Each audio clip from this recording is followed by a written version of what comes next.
Please welcome the President of the United States, Joe Biden, accompanied by the CEO of Business Roundtable, Josh Bolten.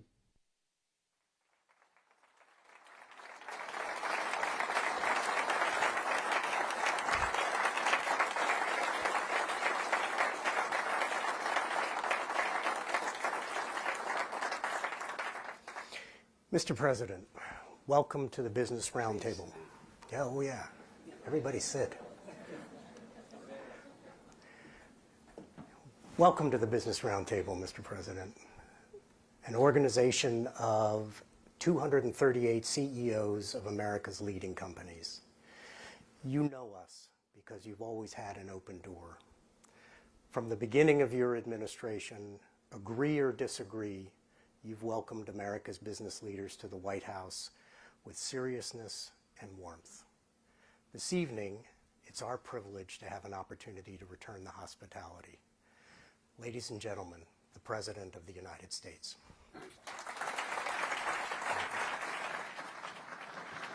Thank you.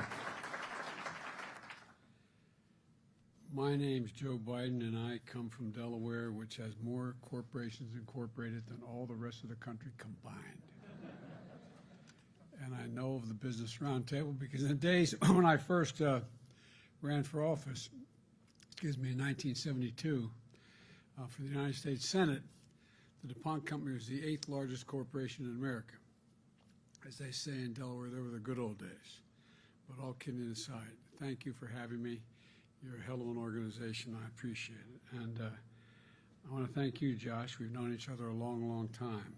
And, I've hosted CEO roundtables, in the White House, including with many of you over the years. And we've worked together on the American Rescue Plan, on COVID, on infrastructure, supply chain, innovation, climate, clean energy, reducing cost, and a whole lot more.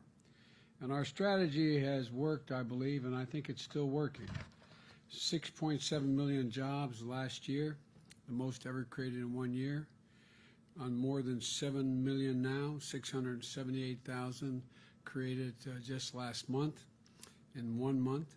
Unemployment down to 3.8%. Our economy grew at 5.7% last year, and the strongest in nearly 40 years. And we reduced the deficit. I want to say it again. We reduced the deficit by $360 billion last year, notwithstanding all that I hear on some channels when I turn them on. And we're on track to reduce it by over $1 trillion this year.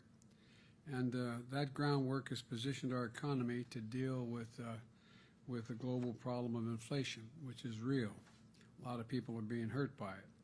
And it's underscored that America is a great place to invest. Intel is investing $20 billion in a semiconductor campus in Ohio. I think, Mary, GM is investing about $7 billion in new plant equipment. And Ford, I think, is doing $11 billion. The point is, these are history-making investments to build electric vehicles here at home. We've seen record electric vehicle sales along with records in solar, wind, and battery storage as well. And the sector after sector, we're making it in America again. And that's what my overwhelming objective is, to make it in America. With the infrastructure law, we're going to keep building millions of good-paying jobs, and they're real jobs. And to build on progress, the Senate and House need to work on the innovation bill and send it to my desk. It's important for our economy, and I would argue for our national security as well. And we're also leading on the global stage because of you all. I'm pleased to see American companies stepping up and doing their part in what you're doing in terms of donating to Ukraine and winding down your operations without anybody requesting. I want to make that clear. You're on your own winding down operations in Russia. Not all, but many have. Not only you, but around the world. And for the first time on that subject, let me say this. For the first time that Putin began massing troops along the Ukrainian border, I called for an emergency meeting of NATO in Europe to make the case that we had to be united, The one thing I'm confident, knowing Putin fairly well as I guess another leader can know one another, is that he was counting on being able to split NATO. He never thought NATO would stay resolved, stay totally, thoroughly united. And I can assure you, NATO has never been stronger or more united in its entire history than it is today, in large part because of Vladimir Putin. And but you know, in response to his aggression, there has been we presented a united front throughout NATO and in the Pacific.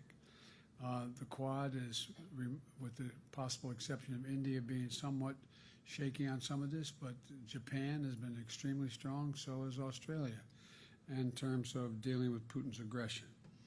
We presented a united front throughout NATO and the Pacific, and you did a hell of a lot to help us impose sanctions and incur cost, real cost, on the Russian economy.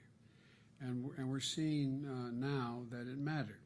It was really important what you all did, not every one of you, but I'm not suggesting you all had to, but those of you who did step up, it made a big difference. And I'm personally, as president, grateful for that. But because our response is working, because the Ukrainians are fighting so valiantly and using the equipment we've given them, and the United States alone has committed over $2 billion to NATO. The idea that they don't have enough sophisticated equipment is just simply not accurate.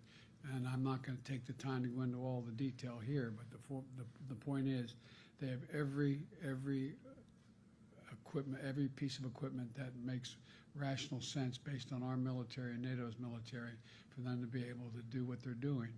They're wreaking havoc on the Russian military, whether it's their tanks or their helicopters or their aircraft. And if you notice, they've just launched their hypersonic missile because it's the only thing that they can get through with absolute certainty.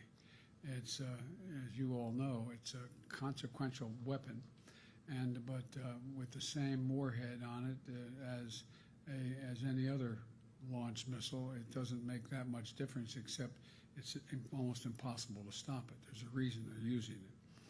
And now Putin's back against the wall. He wasn't anticipating the extent or strength of our unity.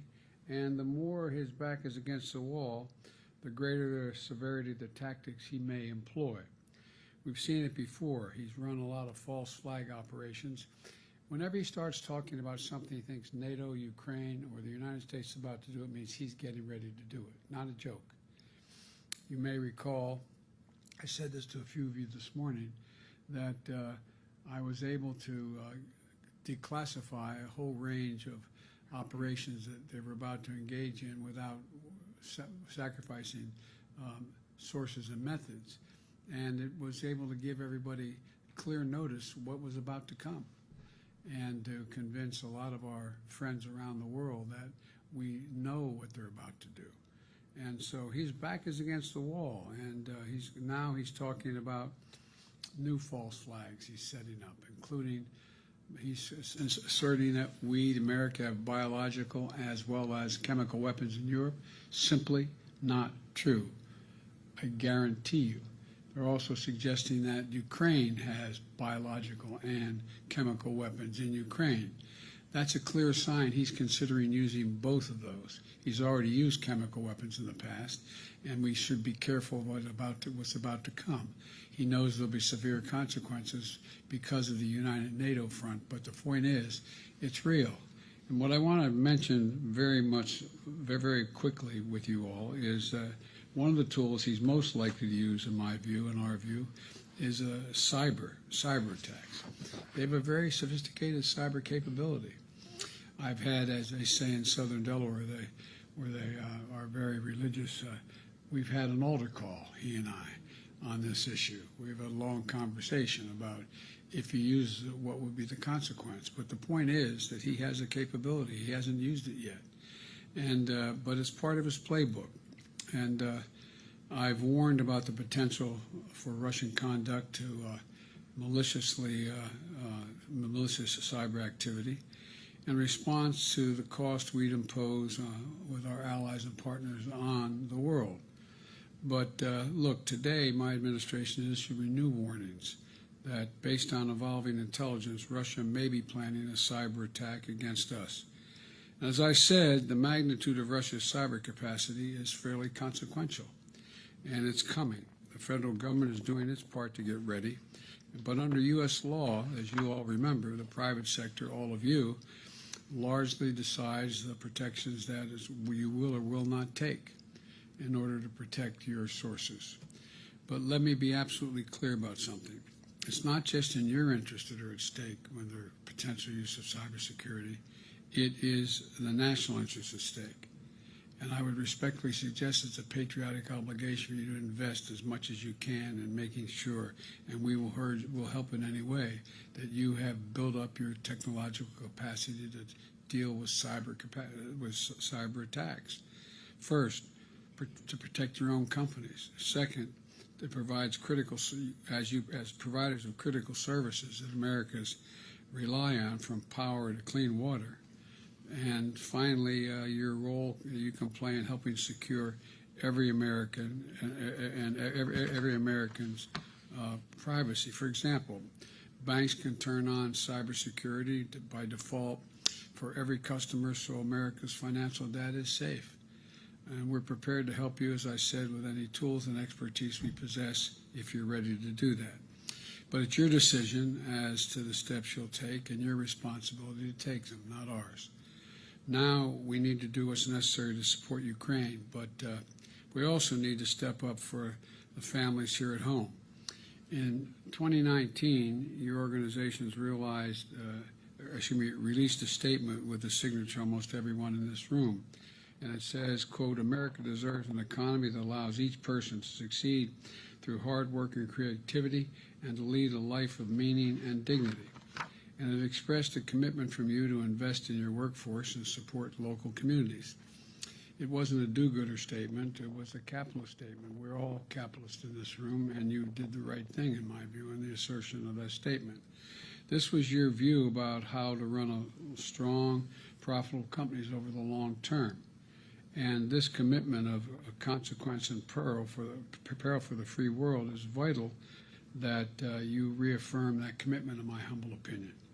We can't afford to prioritize shareholders at the expense of your stakeholders, the environment, your workers, your customers, your communities, where they live and work. And you're not doing that, but its inclination will be inclined to do that on some occasions.